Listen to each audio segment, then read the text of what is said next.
Oramos. Amém. Pastor Marcos vai chegar. Ele é o porta-voz da palavra de Deus nessa noite. Preste muita atenção, a voz é dele, mas a palavra é de Deus. Boa tarde, ou boa noite, irmãos e irmãs, graça e paz. Esses 40 dias de oração também com um tema transformado, deixei para falar neste momento agora, foi muito impactante e continua em impacto ainda na minha vida, em que Deus tem feito com que o meu coração se debruce cada vez mais pela igreja, por vocês. No sentido de que estar junto, como o Emerson falou agora há pouco, em oração, em partilhar das necessidades e compartilhar a vida, tem feito na minha própria vida haver uma disposição de te conhecer mais, te conhecer melhor, para dar a devida importância à vida de vocês, porque esse é do interesse do coração do Senhor. E Deus tem colocado isso no meu coração. A cada dia, e posso falar como o Emerson, de ter participado dos 40 dias, foi muito importante de estar próximo. Em que, como família que somos, família de Deus, povo de Deus, quando oramos, nós estamos, de fato, buscando em Deus conexão, relacionamento com Ele e relacionamento uns com os outros. E isso tem sido um processo crescente, uma transformação crescente em minha vida. E espero, e já sei, é uma prévia de uma oração. Deus já está fazendo isso no coração da nossa igreja. Amém? Estamos retomando a exposição na carta do apóstolo Paulo a 1 Coríntios. Primeira carta do apóstolo Paulo. Nós expomos até o período prévio, antes da pandemia, depois, por conta de situações, motivo de força maior, tivemos que interromper e estaremos retomando hoje. Tal como os irmãos puderam acompanhar quando houve a exposição no Evangelho de Marcos, exposição a Filipenses que aconteceu online durante a pandemia, o propósito da pregação é que a palavra de Deus fale por si só. Porque o poder de Deus, ele se concentra na palavra. E a melhor forma é expô-la como ela é por si só. Então nós vamos estar expondo, e para dar início, eu convido a você a abrir a sua Bíblia, mas não em Coríntios, em Atos, capítulo 18. Então, vai estar aqui projetando para os irmãos, e vai ser a nossa leitura do verso 1 ao verso 11, como os irmãos podem estar acompanhando aqui, pois faz parte de um contexto. Diz assim a palavra do Senhor: depois disso, Paulo saiu de Atenas e foi para Corinto. Ali encontrou um judeu chamado Áquila, natural do Ponto, que havia chegado recentemente da Itália com Priscila, sua mulher, pois Cláudio havia ordenado que todos os judeus saíssem de Roma, e Paulo foi vê-los. E uma vez que tinham a mesma profissão, ficou morando e trabalhando com eles, pois eram fabricantes de tendas. Todos os sábados, ele debatia na sinagoga e convencia judeus e gregos. Depois que Silas e Timóteo chegaram da Macedônia, Paulo se dedicou exclusivamente à pregação, testemunhando aos judeus que Jesus era o Cristo. Opondo-se eles e lançando maldições, Paulo sacudiu a roupa e lhes disse: caia sobre a cabeça de vocês o seu próprio sangue. Estou livre da minha responsabilidade. De agora em diante, irei para os gentios. Então Paulo saiu da sinagoga e foi para a casa de Tício Justo, que era temente a Deus e que morava ao lado da sinagoga. Crispo, chefe da sinagoga, creu no Senhor, ele e toda a sua casa. E dos coríntios que o ouviam, muitos criam e eram batizados. Certa noite, o Senhor falou a Paulo em visão: não tenha medo, continue falando e não fique calado, pois estou com você, e ninguém vai lhe fazer mal ou feri-lo, porque tenho muita gente nesta cidade. Assim, Paulo ficou ali durante 1 ano e meio, ensinando-lhes a palavra de Deus.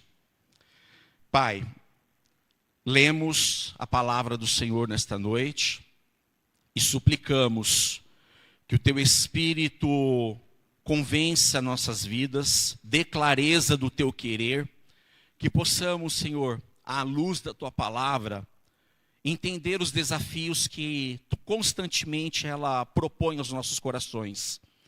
Usa, Senhor, a minha vida a falar do Teu povo, que a Tua palavra tenha total proeminência, encontre guarida, morada em nossos corações e continue, Pai, a operar em nossas vidas este processo de transformação. Molda o nosso ser, molda o nosso caráter. Senhor, que as nossas vidas seja para a honra e louvor do Teu nome. Assim oro, em nome de Jesus. Amém. Bem, como vemos aqui, Paulo, ele, depois de ter passado por Atenas, ele chega a Corinto. Ambas a cidade, região da Grécia. Corinto, na época, era uma cidade relevante, economicamente falando, socialmente falando, era uma sociedade que tinha uma cultura vasta, até por conta da sua natureza grega, em que filósofos, sábios, humanamente falando, nasceram e viveram por meio dessa cidade, mas ainda o evangelho não havia chegado nesta cidade, o evangelho de Cristo, o evangelho que é, como nas palavras do apóstolo Paulo, poder de Deus para todo aquele que nele crê. Havia chegado alguns irmãos desde a época da perseguição que se iniciou em Jerusalém, mas um grupo, uma igreja, pessoas conjuntas que tinham o propósito de proclamar o reino, ainda não havia se consolidado, e isso se deu com a chegada do apóstolo Paulo na sua viagem missionária, onde ele já estava passando pela Europa. Corinto, na época, detinha diversos templos de adoração a deuses, seja do próprio panteão grego, e até porque então Corinto já era uma cidade também chamada de colônia romana, porque o Império Romano imperava desde então.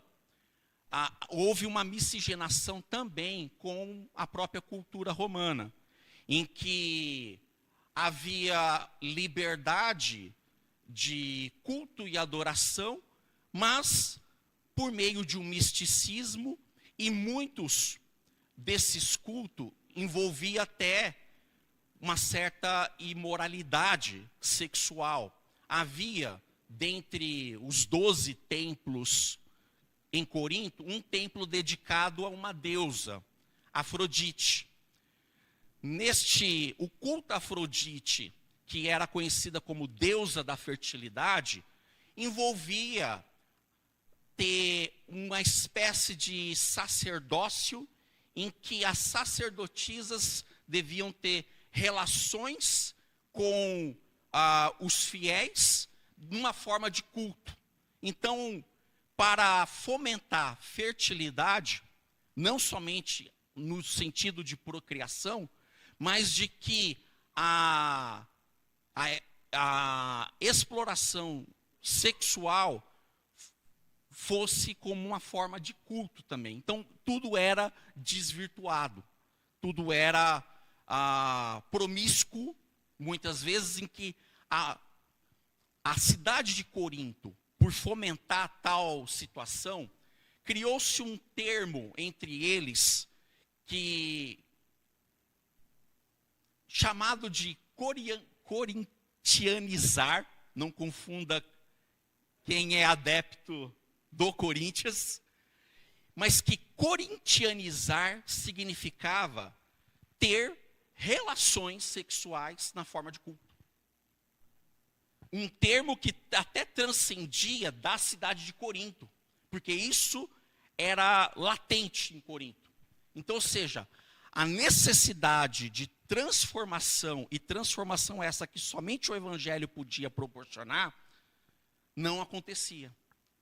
Então, Paulo, como o pastor Maurício falou há instantes, ele chega na cidade, como lemos em Atos 18, ele fica por 1 ano e meio consolidando este trabalho, visitando pessoas, pregando a partir das sinagogas, mas estendendo para a casa das pessoas à medida que o trabalho ele consolidava na pregação e conversão de pessoas. A cidade de Corinto começou a fazer com que o povo de Deus e a igreja de Deus tivesse um propósito em Deus. Então, Corinto chegou nesse nível. Passado esse 1 ano e meio, Paulo, ele sai de Corinto e ele vai para uma outra cidade também, numa dimensão metropolitana de importância, na parte econômica, na parte social, nas rotas do próprio Império Romano. Paulo vai então para Éfeso. E é de Éfeso que Paulo escreve esta carta, que nós vamos estar expondo ao longo do ano. É de Éfeso que ele escreve para a igreja de Corinto, para a igreja que foi plantada nessa cidade. E essa carta, quando o apóstolo Paulo escreve, lidava basicamente com alguns pilares em que vamos estar vendo em diante. Mas vamos ler o início da carta. Paulo começa sua carta assim: Paulo, chamado para ser apóstolo de Cristo Jesus pela vontade de Deus, e o irmão Sóstenes, à igreja de Deus que está em Corinto, aos santificados em Cristo Jesus e chamado para serem santos, juntamente com todos os que em toda parte invocam o nome do nosso Senhor Jesus Cristo, Senhor deles e nosso. Jesus Cristo, Senhor deles e nosso. A vocês, graça e paz da parte de Deus, nosso Pai, e do Senhor Jesus Cristo. Paulo inicia sua carta deixando claro acerca do seu chamado para ser apóstolo e dirigindo a eles como uma igreja já consolidada no Senhor, e invocando as bênçãos do Senhor.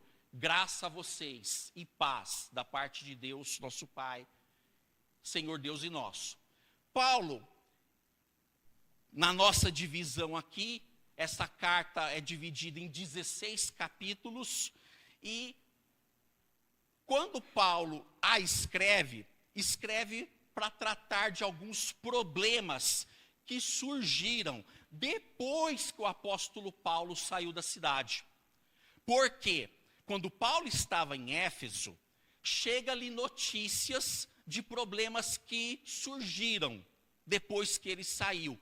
E a carta tem este propósito: apontar os problemas e Paulo dar respostas de como solucionar esses problemas. Então, basicamente, a carta ela está estruturada assim.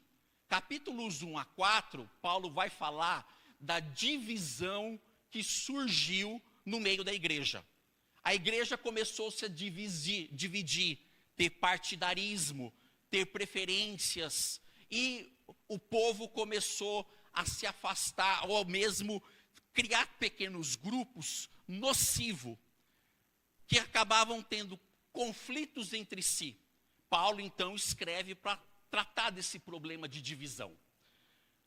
Capítulos 5 a 7, ele vai falar do problema sexual que estava ocorrendo, não só por conta da cultura da cidade, mas um problema que estava permanecendo na igreja. É uma carta dirigida à igreja. Capítulos 8 a 10, ele vai falar das dúvidas que eles estavam tendo acerca dos alimentos. Mas não mera preferência de alimento, mas se era lícito ou não alimentar-se de comida que foi sacrificada a ídolos, porque havia sacrifícios na cidade, oferendas por meio de alimento, e depois esse alimento ele era levado para o mercado e comercializado. Paulo vai falar acerca desse tipo de dúvida que chegou para ele. Os capítulos 11 a 14, Paulo vai falar predominantemente da devoção do povo. É aquele capítulo dos dons, da ceia, né, da ordem no culto, porque a igreja estava bagunçada. A ordem do culto, eles estavam tendo problemas relacionados a, vamos dizer, na hora da ceia, muitos comiam e outros eram deixados de lado, e até em relação ao uso dos dons. Capítulo 15, então, ele vai falar acerca da dúvida que o povo tinha da ressurreição de Cristo Jesus. Surgiu essa dúvida, e a ressurreição de Jesus é ponto fundamental da fé cristã. Paulo tinha que abordar esses temas. Capítulo 16 são considerações finais da carta, saudações pessoais, conselhos pastorais e encerramento por si só. Quando iniciamos a exposição, nós chegamos até o capítulo 7. Então nós vamos, em 2 cultos, fazer um retrospecto desse capítulo 1 a 4. No próximo domingo que foi exposto, porque o próximo é a vinda do pastor Álvaro Pavan, falaremos do capítulo 5 a 7 panoramicamente, porque já falamos isso por vários e vários meses. Então aí, a partir do capítulo 8 em diante, vamos estar expondo parágrafo a parágrafo, assunto a assunto, dada a sua relevância da carta. Com isso, focando-se então nós, nos capítulos 1 a 4, esses 4 capítulos falam do problema da divisão da igreja. Quase que como na figura aqui, estando eles num pé de guerra, num cabo de guerra, numa disputa, por vários motivos, em que os 4 capítulos ali elencam. E divisão, para uma fé em Cristo, que ela é centrada na unidade da fé, na unidade da pessoa do Salvador, divisão só faz com que as pessoas se enfraqueçam e, pior, manifestem em alguns momentos até estado de carnalidade. Somos chamados para ser espirituais em Cristo Jesus, com devoção sincera, verdadeira, mas se unidos na fé, em unidade promovida pelo Senhor, e não com divisão. E interessante pensar que as divisões acontecem por diversos fatores. Vamos elencar razões pelas quais as pessoas se dividem, claro, respeitando ao texto, mas vamos pensar como chegou esse problema aos ouvidos de Paulo. Paulo fala: meus irmãos, fui informado por alguns da casa de Cloe de que há divisões entre vocês. Com isso, quero dizer que cada um de vocês afirma: eu sou de Paulo, eu sou de Apolo, eu sou de Pedro, eu sou de Cristo. Acaso Cristo está dividido? Foi Paulo crucificado em favor de vocês? foram vocês batizados em nome de Paulo? Dou graças a Deus por não ter batizado nenhum de vocês, exceto Crispo e Gaio. Cristo, aquele líder da sinagoga judeu em que Paulo vai, prega e se converte. Um líder da sinagoga convertido ao cristianismo, a Cristo Jesus. E essa conversão era simplesmente olhar nas escrituras sagradas aquilo que eles já tinham desde o Antigo Testamento, de Gênesis a Malaquias, e apontar no Antigo Testamento que o Messias prometido era o Cristo. O judaísmo, ele teve a sua importância no passado, todo o sistema mosaico, a lei de Moisés, para conduzir todos, por um ato da graça, ao Messias prometido no passado.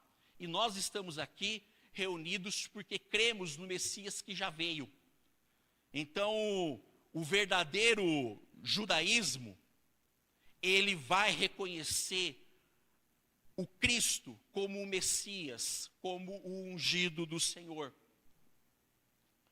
Chega essa notícia, então, a Paulo, que estava em Éfeso: olha, Paulo, depois que você saiu lá da igreja, está tendo alguns problemas. E ele começou a elencar. E Paulo, depois de ouvir tudo, ao sentar, falou assim: olha, não posso ir agora a Corinto, mas envia esta carta para solucionar esses problemas. Entregue a carta, leia a carta à igreja, para que esses problemas sejam solucionados. E aí, qual era a divisão? O que estava fazendo com que as pessoas ficassem, então, com essa confusão? Olha, como lida aqui? Essas divisões estavam se dando por conta da preferência de líderes. Preferência de líderes. Enquanto uns diziam: olha, eu curto mais Paulo, né?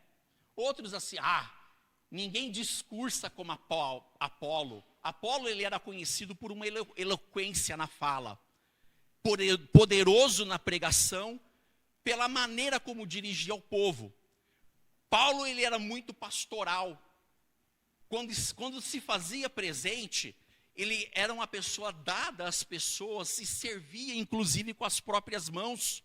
Ele era, como lemos no texto de Atos 18, fabricante de tendas, desenvolvia a sua profissão, porque não queria ser um peso para a igreja. Outros diziam acerca de Pedro. Dá para imaginar eles dizendo: olha, Pedro é o cara, ele andou sobre as águas. Claro, começou a balançar um pouquinho quando duvidou na fé, mas ele andou. E tinha aqueles que aparentemente eram aqueles os mais espirituais, né? Olha, quem é de Jesus, vem para cá. E no meio de tudo isso poderia ter alguém: puxa, olha, nem sei o que estou fazendo aqui no meio, estou perdido, não estou entendendo nada. Gente, veja o que o apóstolo Paulo fala. Acaso Cristo está dividido? Certamente ele lembrou da palavra de Cristo quando ele disse: pode uma casa estar dividida em si mesma? Cristo era o centro da unidade. Como o próprio Cristo mesmo falou: sem mim nada podeis fazer. O próprio apóstolo reconheceu: gente, há um erro nisso. A nossa fé não tem que estar pautada, ou o nosso grupo pautado, pelo tipo de líder que nós temos. E detalhe, o problema não estava na liderança. O problema estava nas pessoas exercer uma certa preferência por características particulares dos líderes. Não poderemos culpar, no contexto da plantação da igreja e do que estava acontecendo na igreja, que essa divisão era por culpa dos líderes. O povo estava: olha, eu quero ser batizado por Paulo. Eu gosto do jeito como ele fala com as pessoas, preferências pessoais. Irmãos e irmãs, interessante pensar que a igreja, quando ela nasceu lá em Jerusalém, e que ela foi se estendendo por toda a Ásia, Europa, norte da África, à medida que ela ia se expandindo, as pessoas mantinham regularmente propósito de encontro. Não vou falar em questão de templo cristão, porque não houve templo cristão por 300 anos. O primeiro templo a existir foi no ano 313, sob o domínio do Império Romano pelo imperador Constantino. Mas, aonde houvesse um local de reunião público, coletivo, eles aproveitavam a oportunidade. E, principalmente, como já lemos no texto de Atos 18, como já se falava a palavra do Senhor nas sinagogas, está falando de Deus. Vamos dar um direcionamento acerca de Deus e apontar o Messias como Cristo. Porque ele é o cumprimento das Escrituras. Então, a cada cidade em que Paulo chegava, ou outros missionários, começava-se por um ambiente em que já se falava da palavra. Em que já se falava das Escrituras que eles tinham, então, para ter um ponto de partida. E desse ponto de partida, consolidar por meio de Cristo a promessa das Escrituras, o prometido das Escrituras.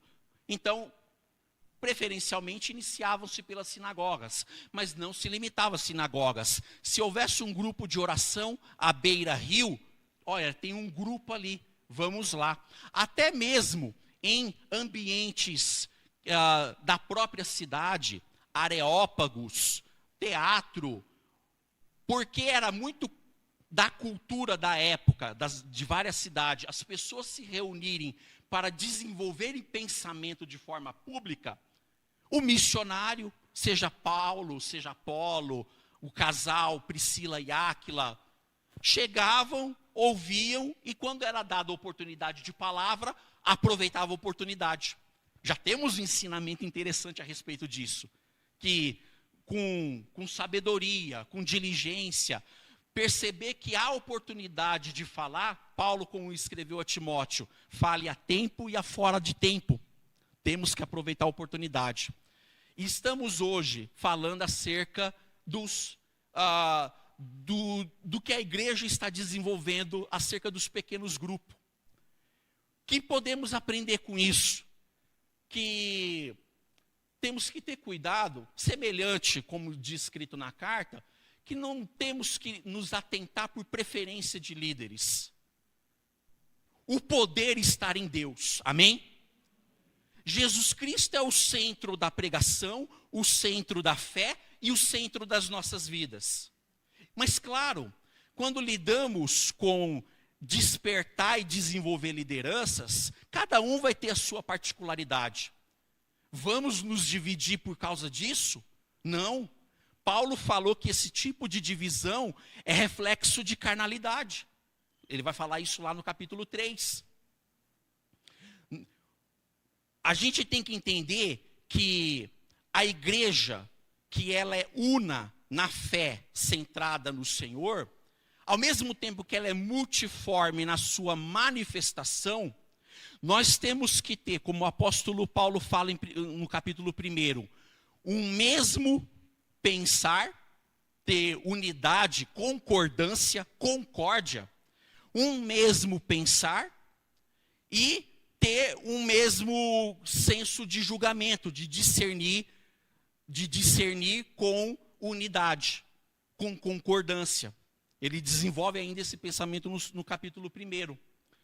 Precisamos, no nosso dia a dia, toda vez em que vamos celebrar, e isso é por toda a nossa vida, o cuidado, a cautela de não perder o foco das nossas vidas. E quem é o foco? Cristo Jesus. Se olharmos para a liderança, olhar para mim, ou não só na questão de pastorado, líderes que existem entre nós, e líderes no seu conceito primário, que é aquele que tem a capacidade de influenciar, temos que fazer como o apóstolo Paulo fala, em imitar naquilo em que imitam Cristo. Paulo fala, sede meus imitadores como eu sou de Cristo. O que devemos pensar acerca em como lidar com divisão? O problema da divisão se soluciona com concórdia e unidade.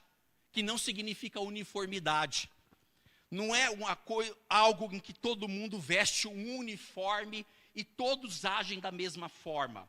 As formas podem ser múltiplas, mas a unidade de pensamento e de foco não pode perder de vista.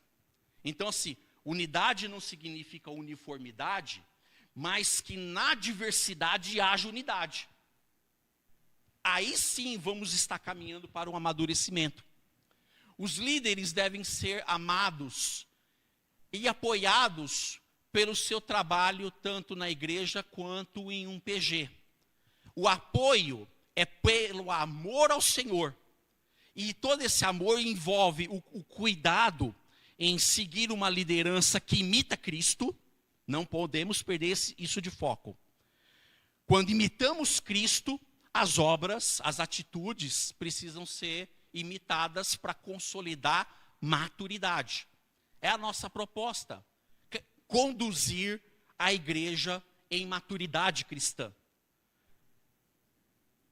Somos cooperadores que plantam e regam e que trabalham para o nosso grande líder, o Senhor Jesus e Salvador, o Senhor e Salvador Jesus Cristo. Ele é o líder máximo. Como Pedro fala, ele é o sumo pastor. É a ele em quem temos que segui-lo. Mas em seguir a liderança de Cristo, que ela é replicada na vida de pessoas, líderes fiéis, tudo que é proveitoso de acordo com a palavra, ser imitado. Então, assim, com isso que queremos dizer? Que toda a igreja, no exercício dos seus dons, no exercício da sua devoção, cooperam. Uns, como Paulo fala, eu plantei, Apolo regou, mas é Deus que dá o crescimento. O crescimento provém do alto. Então temos que ser, eu e você, atuantes, trabalhar com dedicação, com zelo, confiando naquele que dá o crescimento. Não somos nós que damos crescimento, nós somos participantes na obra do Senhor, com o exercício dos nossos dons, com o exercício da nossa vida em Cristo Jesus. Um segundo problema descrito acerca da divisão consistia em relação à sabedoria de Deus e à loucura do mundo. Paulo falava que a pregação do evangelho é loucura para os que perecem, mas poder de Deus para os que creem. Por quê? Porque as coisas espirituais se discernem espiritualmente. Paulo ele enfatiza a confusão que estava acontecendo, até mesmo numa certa secularização do conhecimento social e querer que a igreja ela vivenciasse de acordo como mandava a cultura. O que temos que compreender, irmãos e irmãs, é que nós, como povo de Deus, filhos de Deus, não temos que ser moldado à cultura. A cultura que tem que se dobrar diante do poder de Deus. É nisso que também o apóstolo Paulo fala, não vos conformeis com este século. Então, assim, claro, não somos pessoas desprovidas do que acontece na sociedade, mas no poder de Deus, no poder do Espírito, ter a capacidade de influenciar de acordo com aquilo que pauta as nossas vidas.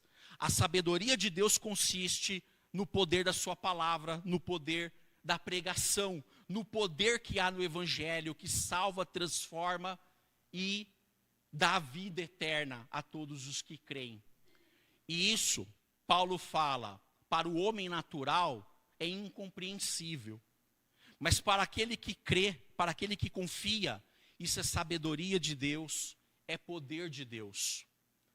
Então, com isso, Paulo ele discorre, agora chegando no capítulo 2. A minha mensagem e minha pregação não consistiram de palavras persuasivas de sabedoria, mas consistiram em demonstração do poder do Espírito, para que a fé que vocês têm não se baseasse na sabedoria humana, mas no poder de Deus. Entretanto, falamos de sabedoria entre os maduros, mas não da sabedoria desta era ou dos poderosos desta era que estão sendo reduzidos a nada. Paulo até mesmo dizia, olha, tudo aquilo que eu aprendi na vida, comparado ao poder de Deus, eu reputo como nada. Na verdade, o texto que ele colocou, reputo como esterco. Quando comparado ao poder de Deus. Sim, Deus usou suas características pessoais, Deus usou sua história de vida, sua formação, mas ele não se apoiou nisso como sendo sabedoria de si. Ele confiou na sabedoria que provém do alto. E isso também nos ensina muita coisa.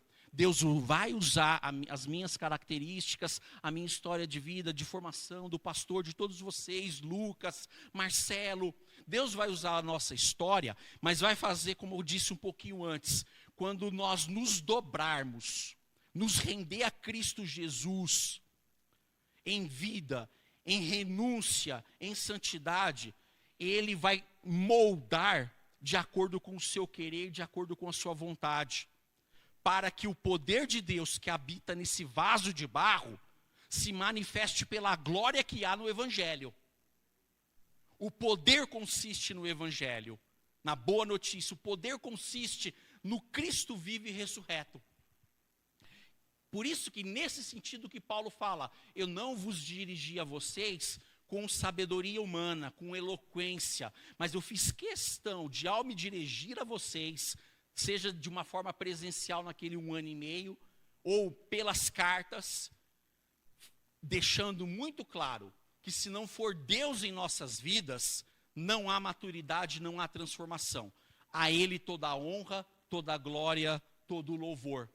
Então essa distinção entre a sabedoria de Deus e a loucura do mundo, é que para o mundo que não crê, que rejeita, que é hostil, falar do Evangelho, que é por um sacrifício vicário, substitutivo, que a nossa penalidade, a nossa culpa do pecado, ela foi paga não por mim, mas por outro, para os que perecem é incompreensível, ou nas palavras dele, loucura.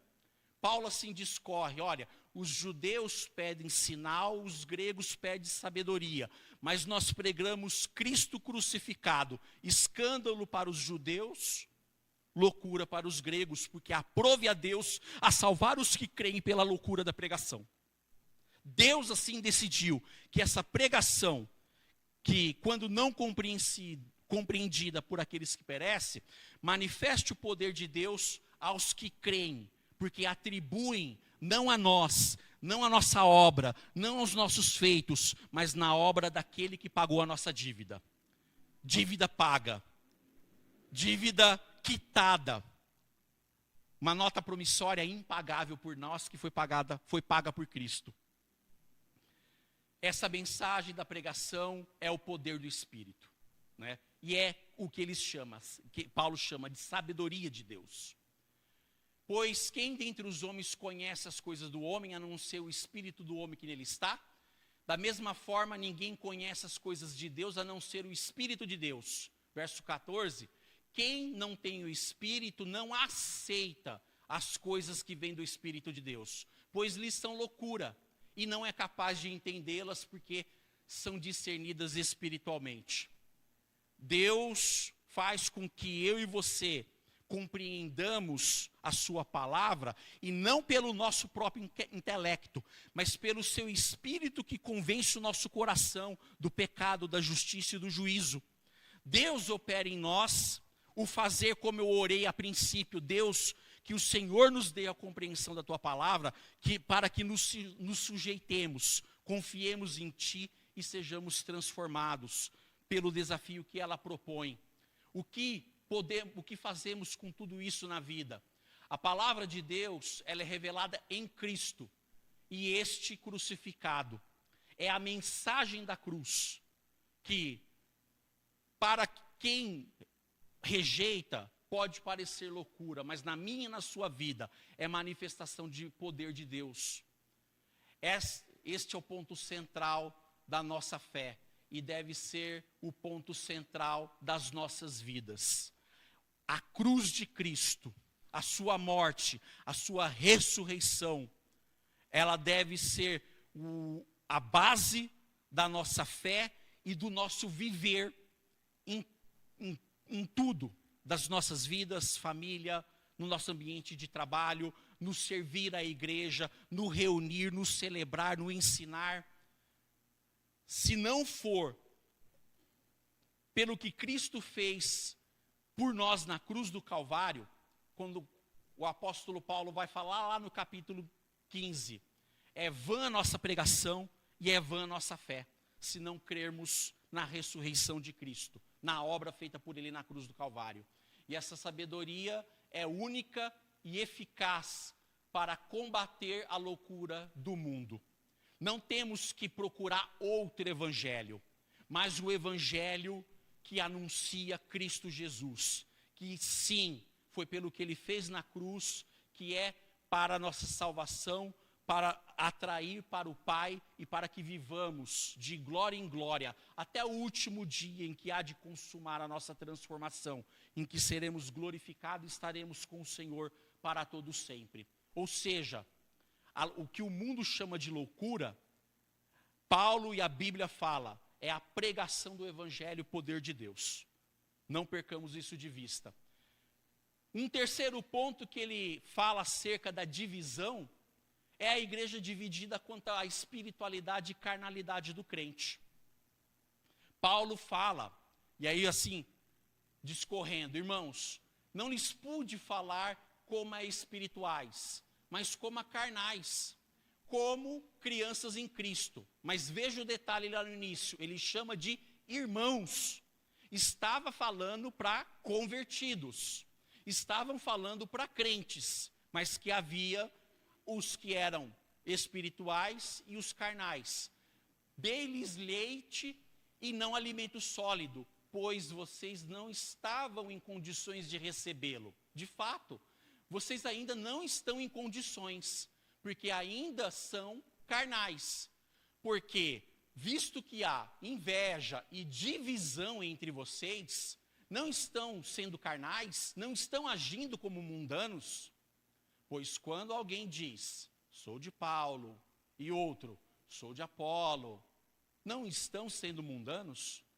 Paulo retoma o problema da preferência por líderes, mas dizendo o seguinte, olha, isso que está acontecendo é imaturidade, carnalidade. Emendando do capítulo 2 para o capítulo 3, o apóstolo Paulo, ficou pequeno, né? Mas dá para ver. Paulo vai falar da condição do homem, em que ele fala de 3 tipos de homem. E aqui não é o homem gênero, aqui é o homem humano. Ele vai falar do homem natural, do homem carnal e do homem espiritual. No verso primeiro, lá no anterior, ele vai falar, ora, o homem natural não aceita as coisas do Espírito de Deus.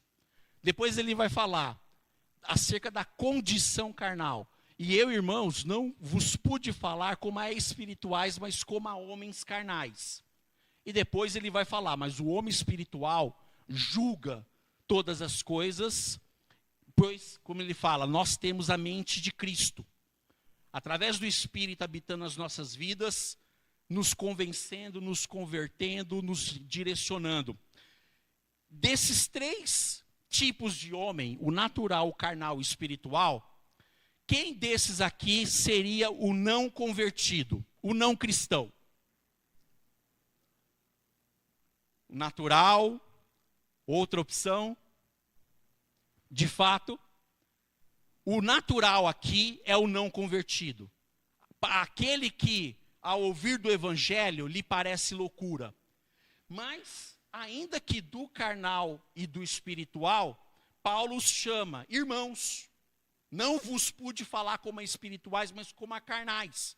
Paulo sabia que estava falando com uma igreja de pessoas convertidas, mas que precisava de correção. Com isso, Os três irmãos são amados por Deus. Isso é unânime. Mas a questão do não cristão, ele está morto, espiritualmente morto nos seus pecados. O carnal, ele está vivo, só que ele é imaturo, precisa desenvolver. E do espiritual estamos falando daqueles que são maduros em Cristo Jesus. O não cristão não compreende a verdade divina, nós lemos isto. O carnal, ele só se alimenta de leite, é o que o Paulo acabou de falar. Eu não vos pude dar alimento sólido. Ou seja, para a pessoa que está ainda na imaturidade, na carnalidade, precisa lidar com os elementos mais básicos da palavra de Deus, para depois avançar, para depois progredir. E, já em relação ao maduro, ele compreende e julga, como está lá no capítulo 1, aquele acerca dos pensamentos que devem pautar nossa vida em Cristo Jesus. Ou seja, o não cristão, ele precisa se converter. O carnal, ele precisa crescer e amadurecer. E o maduro precisa continuar. É uma questão de permanência, de andar no caminho do Senhor. Pegaram até aqui? Aplicações para a vida. Quando obedecemos e praticamos a palavra de Deus, a carnalidade é suplantada e vencida no poder do Espírito, conduzindo o crente à maturidade. Tudo se centra na palavra. Ainda que essa palavra, nos seus rudimentos elementares, como descrito lá em Hebreus, é a palavra, seja ela na sua forma mais elementar, de doutrina, de aconselhamento acerca para conduzir a pessoa para o batismo, falar acerca do arrependimento, da fé em Cristo, tudo isso rudimentos elementares em Cristo. E o alimento sólido, aquilo que vai alavancar a nossa vida para ser o influenciador, o líder que pode invocar como o apóstolo Paulo: sede meus imitadores como eu sou de Cristo. Tudo se centra pela palavra, mas tudo tem a sua medida, como é o alimento na vida.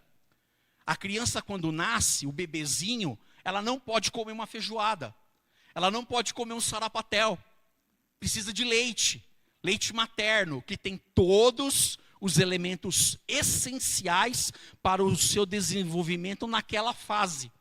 E Paulo, ao escrever, disse: olha, eu preciso voltar a falar o que é básico para vocês, mas para consolidar mais uma vez o que é necessário, mas para caminhar, para progredir no amadurecimento.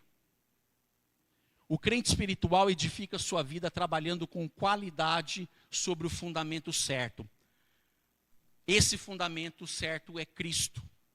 Paulo fala: ninguém pode pôr outro fundamento além do que já foi posto, que é Cristo. Vejam onde vocês estão edificando. Se vocês estão edificando ouro, prata, bronze, feno, vejam aonde vocês estão edificando, porque o dia do Senhor revelará a qualidade da obra de vocês. Ele vai retomar essa ideia acerca do bema, o tribunal de Cristo, no capítulo 5. Mas tudo o que fazemos, irmãos e irmãs, na nossa vida, tem que estar amparado, colocado na base, e é a base em Jesus Cristo. Nem são os líderes, como o apóstolo Paulo fala: está Cristo dividido? Vocês foram batizados em nome de Paulo? Cristo é tudo em todos. Então, e a sua palavra, ela é o norte, ela é a bússola para as nossas vidas, para que tudo o que fizermos seja feito com qualidade, com zelo, mas na pedra certa. Cristo é essa pedra angular, que para nós, poder de Deus, para aqueles que perecem, tropeço. Ou seja, resumindo tudo o que falamos até aqui, para solucionar o problema da divisão, a solução vem com a unidade na fé, a unidade na pessoa de Cristo Jesus. Acerca das preferências de líderes, temos que amar e servir ao líder Jesus Cristo. E amando e servindo ao líder Jesus Cristo, nós vamos amar e servir uns aos outros, mas com o foco certo, mirado na pessoa certa. Não deixar que partidarismo venha ocasionar situações de divisão. E nós temos história de que passamos por problemas, por preferências, inclusive, de líderes, de missionários. Precisamos caminhar para uma vida de maturidade no Senhor. Veja que a carta aos Coríntios, ela é mais atual do que o jornal de amanhã. Ela lida com problemas reais, lida com problemas nossos. Qual é o foco para evitar tudo isso? Olhos e vida no Senhor Jesus. Acerca da loucura do mundo, que é aquilo que os não cristãos não compreendem, porque se discerne espiritualmente, é confiar no poder de Deus, nessa sabedoria que está na pregação do Evangelho, porque é Ele que vai converter. Nós não sabemos, irmãos, eu e você, quem são os chamados por Deus, os eleitos de Deus. Cabe a nós, sem distinção, pregar a toda criatura. E Deus, no poder da sua palavra, no poder do seu Espírito, vai atrair para si aqueles que são seus. Nós não sabemos. Por isso que o poder, a sabedoria, está centrada na pregação do Evangelho. Pregar para todo mundo, para toda criatura. E confiar no poder de Deus. Essa loucura, que o mundo chama de loucura, ela é vencida no poder da palavra. E acerca da carnalidade do crente, como Paulo mesmo falou, o que lemos agora há pouco, é a questão do alimento. Que tipo de alimento que a gente dá? A espiritualidade, ela vem da palavra. A palavra de Deus, ela é o alimento que quando... aí temos nosso papel de responsabilidade. Quando eu e você nos comprometemos em conhecer a palavra, meditar nela, e Deus, isso eu confio, está aqui escrito, é do Senhor, eu vou aplicar na minha vida. A palavra fala para eu viver em verdade, viver em amor, viver suportando uns aos outros, perdoando uns aos outros. Essa mesma palavra fala para eu me revestir de Cristo, ser uma nova criatura. Deus, eu estou lendo, eu estou compreendendo. Quando nos comprometemos a aplicar na vida o que estamos conhecendo, aí a gente desenvolve. Aí a gente anda no caminho do Senhor, e essa palavra que nos limpa, nos purifica e faz com que não venhamos a incorrer ou muitas vezes evitar esses problemas, tal como registrado na carta acerca da divisão. Irmãos e irmãs, nos próximos meses, imagino, vamos estar com calma, falando passo a passo acerca dos problemas e das soluções que esta carta propõe. Vamos, irmão, nos comprometer de todo o coração a amar e viver este Evangelho que pode e transforma, como já falamos nesta noite, transforma as nossas vidas. Somente este livro, somente o dono deste livro é que pode fazer isso em nossas vidas. Amém? Deus, obrigado, Senhor, pela tua palavra, pelo poder que nela há de transformar as nossas vidas. E quando, Deus, nos comprometemos em viver, conhecer e viver, praticar a tua palavra, nós temos a promessa do Senhor de que as nossas vidas mudam e mudam para melhor. E queremos, ó Deus, ser parte dessa mudança. A Ti, ó Deus, toda a honra, toda a glória, todo o louvor, em nome de Jesus. Amém.